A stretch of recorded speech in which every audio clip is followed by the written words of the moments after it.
અસાણા ગામે મેલડી માતાની પહેલી બોલી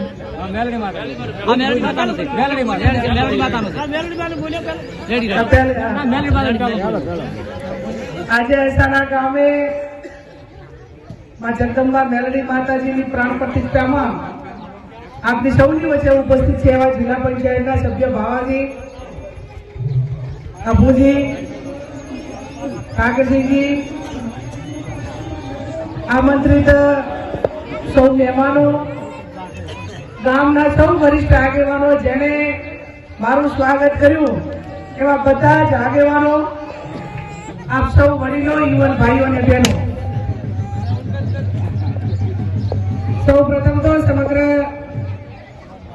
અસાણિયા પરિવાર આયોજિત છે ને, પુરાબા પરિવાર હમણાં મહેમાન કહેતા હતા કે અમે આહાણી આપણે કાકરવાથી અને બુમાનું ત્યાં ઉજવી આજુબાજુના ગામોમાંથી પણ જે પરિવારના કુટુંબના જે કુટુંબીજનો છે એને પણ બોલાવ્યા છે. સૌ રાધનપુરના પણ છે. માં જગદંબા મેલડી માતાને પ્રાર્થના કરું કે ગામનો હંપ કાયમી જળવાઈ રહે, ધાર્મિક કામો કરવા માટેની અને હર હંમેશા અસાણા ગામ એ ધાર્મિક કામ હોય કે ગામનું કામ હોય ત્યારે બધું સાથે મળીને ખૂબ સારી રીતે આજ સુધી તમારી પરંપરા રહી છે કે જ્યારે ગામની કે ધાર્મિક વાત આવે, ગામનું કોઈ સારું કામ હોય તો આખું ગામ કાયમી ભેગું થઈ કર્યું છે અને એવું ને એવું કાયમ કરતા રહેલું. એવી મા જગદંબા તમને બધાને શક્તિ આપે એવી મા જગદંબાને પ્રાર્થના કરું છું. હમણાં જોગણી માતાજીની પ્રતિષ્ઠા થઈ એ ટાઈમે ખૂબ સારું મંદિર બનાવ્યું. વેરાઈ માતાજીની કૃપા, મેલડી માતાજીનું મંદિર બનાવ્યું. હનુમાન દાદાનું પણ કંઈક જે નાના મોટું હતું એ કર્યું છે. આ દેવોનું બધું જ ખૂબ સારું કર્યું છે. ગામની નિશાળ પણ સારી છે. પણ હવે થોડું શિક્ષણમાં વધારે ધ્યાન આપો. જેટલું આપણે શિક્ષણમાં રોકાણ કરશું એટલું આવનાર પેઢી માટે ઉપયોગી નીવડશે. અત્યારે દિન પ્રતિદિન જે જમીન છે એમાં ઘટાડો થવાનો છે, વધારો નથી થવાનો. ઘટાડો 2-3 રીતે થવાનો છે. એક તો પરિવારોની સંખ્યા વધે એટલે ભાગ પડતા જમીનો ઘટાડો થાય અને બીજું જેટલું આ જમીન છે એમાં ઉદ્યોગો આવે કે બાંધકામ થાય પણ એ રીતે પણ જમીન દિન પ્રતિદિન ઓછી થતી જાય. તો આપણે આવનાર સમયની અંદર બીજાની જેમ આપણે ટકી રહેવા માટે કરીને માત્ર ખેતી કે પશુપાલન નહીં પણ નાના મોટો ધંધો રોજગાર, નાના મોટી નોકરી અને ક્યાંક બહાર જવું પડે તો બહાર જઈને પણ એક સારી રીતે જે બીજાના હરોળમાં આપણે રહેવા માટે પ્રયત્નો કરીએ.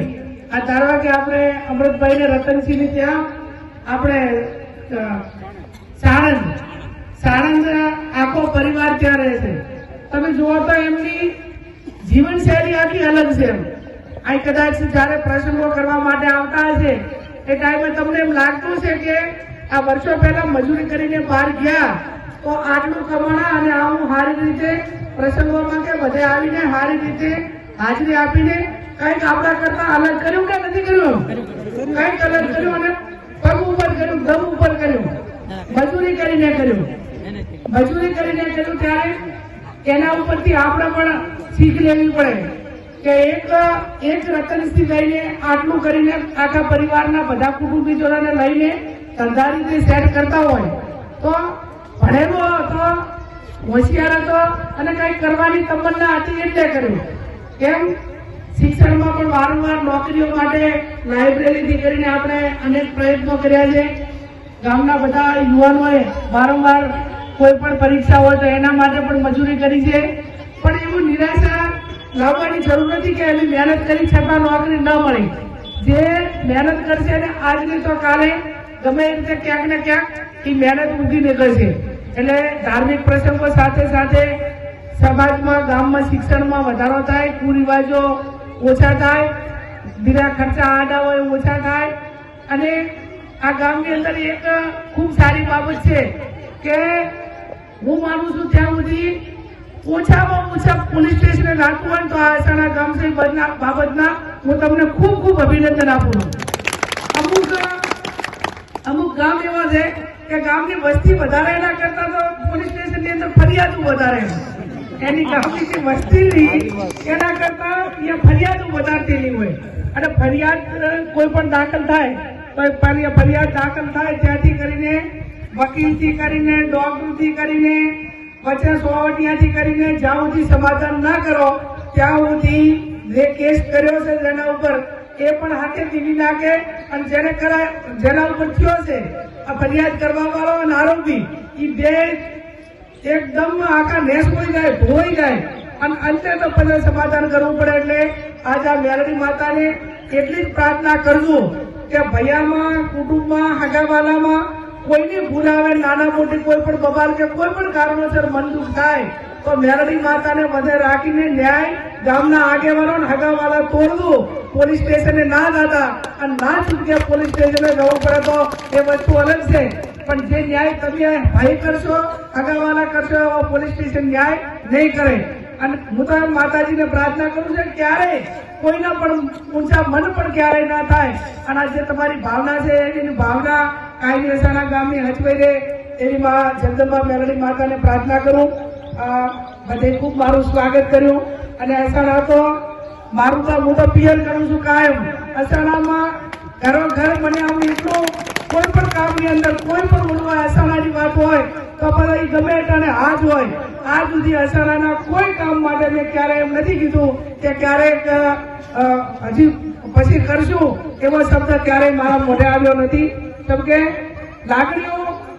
એકાબીજાની લાગણી પ્રેમ સ્નેહને એમાં કોઈ માપદંડ ના હોય અને એ જવાબદારી સમજીને કરવાનું થતું હોય છે એટલે કાયમી હજુ તો હું અસાણા માટે સારામાં સારું કામ થાય અને વ્યવસ્થિત લાગણીઓ એકાબીજાની લાગણી પ્રેમ સ્નેહને એમાં કોઈ માપદંડ ના હોય અને એ જવાબદારી સમજીને કરવાનું થતું હોય છે એટલે કાયમી હજુ તો હું અસાણા માટે સારામાં સારું કામ થાય અને વ્યવસ્થિત શિક્ષણમાં સુધારો આવે વ્યક્તિગત રીતે સુધારો આવે અને એક સારામાં સારું આ ગામ એક આદર્શ ગામ તરીકે કઈ રીતે થાય હું એવું ઈચ્છું છું કે હું પોતે જે ગામ માટે કરવા માંગુ છું એમાં યુવાનોનો સાથ સહકાર કાયમી મળ્યો છે અને આવનાર સમયમાં પણ મળશે નેહાળનું ઓપનિંગ કરવાનું છે એ દિવસે આપણે બધાને બોલાવશું પણ આ ગામ 5 પર સુધી એવું કામ કરવું છે વ્યક્તિગત રીતે કીર્તિભાઈ કે બીજા 50 ગામ આહાણામાં જોવા આવે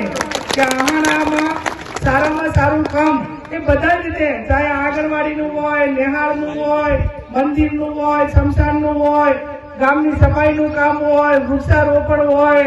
આંગણવાડી બહેનો માટેની વિવિધ યોજનાઓ છે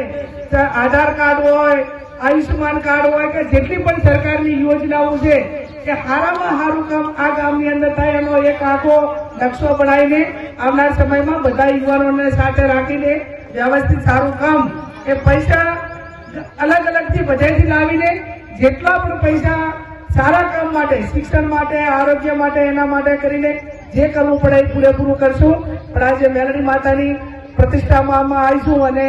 ડેલિકેટની કહે છે કે બધે બેન કહે છે તો અમારા માટે શું આવ્યું તો આજે તમારા પરિવારમાં આજે આ માતાજીની જે પ્રતિષ્ઠા થાય છે એમાં અહીંયા કે તમારે ગામ લેવલે જે કામ કરવું હોય એ 5 લાખ રૂપિયા હું મારી સંસદ સભ્યની ગ્રાન્ટમાંથી આ ગામના માતાજીના નિમિત્તે આપીશ તમારે જે 5 જણા ભેગા થઈ અને નક્કી કરજો કે બેન અમારે આ કામ કરવું છે એ કામ હું લખીને આપીશ આપ સૌનો ખૂબ ખૂબ આભાર